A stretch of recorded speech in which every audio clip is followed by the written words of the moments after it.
হঠাৎ করে কী করবো যা সকালবেলা কি নাস্তা তো এ করুম, মাসের বাজার আনছে তো কাজ করুম না কী করুম।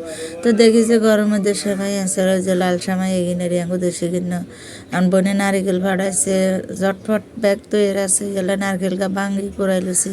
তো সকালে সবাই ঘুমাইতেছে, উঠির জন্য নাস্তা কিনে সামনে দিতে পারি এলে আর কি। তো আর দুধও আসলে 1 প্যাকেট মানে ব্যাগ ভরা আসলে, আর দোয়ানে যান লাগে না কোনো কিছু কেনার জন্য।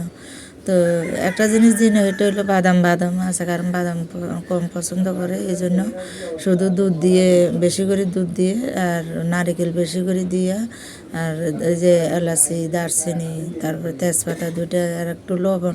আর মিষ্টির মধ্যে লবণ কম দিবেন, কারণ কম দিলে মিষ্টি কড়া হয়ে যায়, তো মিডিয়াটা লাগে না মুখে। আর একটু আর চিনি দিয়ে রান্না করে উতরে গেছে। আর সেমাইগিন এইভাবে দিয়ে একটু ভাঙি দিবেন, ভাঙি দিলে আর ওই যে দলা দলা থাকে না। তো আমি এভাবে অল্প অল্প করে দিয়েছি, কী জন্য জানেনি, দলা জন্য হয়ে যায় দিস শর্টকাট লাড়িয়ে লাগবে, নাহলে কিন্তু বেগিনে এক জায়গায় বসে থাকলে দল হয়ে যাবে। তো আর সবাই এই যে ওই এসে প্রায় কানা তা ইয়া রাখবেন আর কি, মানে যাওয়ার মতো না হয়ে যায়, যাওয়ার মতন হইলে ভালো লাগতো না।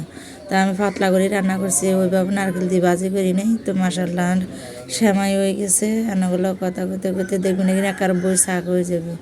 আর আগে দিয়ে আমি খাই এলাম, কিলে আমি রেঞ্চি বুঝি না রাখা ভাইয়েরা আনারা আইয়ে নান লোকে খাইতে, নানাকে দেওয়া সকালবেলার নাস্তা। তো ভালো লাগলে আর ভিডিওকে অবশ্যই শেয়ার করে দেবেন, আর পুরো ভিডিও কাছে গঠনমূলক কমেন্ট করবেন। তো এই যে খাইতাম বই গেছি, আবারও কইছি আনারা চলিয়ে না নোয়াখালী আবার বাসাত রান্না করে ছাড়া আর খাইতে মন চায় না, তারপরে খাইতে যেহেতু আনারা দূর রান্নাগুলো ফাটাইছি। আর